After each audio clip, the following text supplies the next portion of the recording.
entertaining. Alright.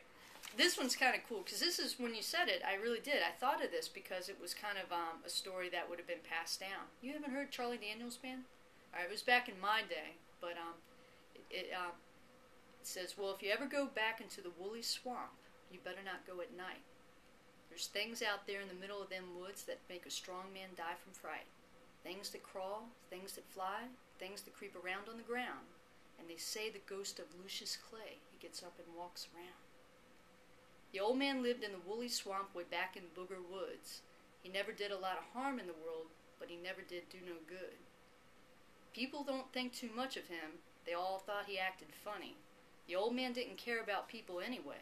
All he cared about was his money. He'd stuff it all down in mason jars and he'd bury it all around. And on certain nights, if the moon was right, he'd dig it up out of the ground. He'd pour it out on the floor of his shack and run his fingers through it. Yeah, Lucius Clay was a greedy old man, and that's all there was to it. Now, the Cable Boys was white trash. They lived over in Caver's Creek. They were mean as a snake and sneaky as a cat and belligerent when they'd speak. One night, the oldest brother said, "Y'all meet me at the woolly swamp later. We'll take old Lucius's money, and we'll feed him to the alligators." They found the old man out in the back with a shovel in his hand. 13 rusty mason jars were gathered in the sand. And they all went crazy, and they beat that old man. They picked him up off the ground. They threw him in the swamp and stood there and laughed while the black swamp sucked him down. Then they turned around and went back to the shack and picked up the money and ran. They hadn't gone nowhere when they realized they were stuck in quicksand.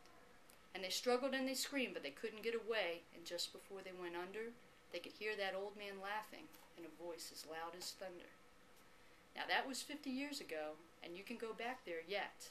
There's a spot in the yard in the back of that shack where the ground is always wet. And on summer nights, if the moon is right, down by that dark foot path, you can hear 3 young men screaming, and you can hear one old man laugh. That's creepy. Isn't that creepy? See? Urban legend. They put it to song. I should write one about the goat man. Would it be a rap or would it be a rhymey poem? Goat man. I don't know, I was amazed that it was even there. On the internet, the goat man? I loved that. The goat man was in my neighborhood. That was what was so cool. I was part of an urban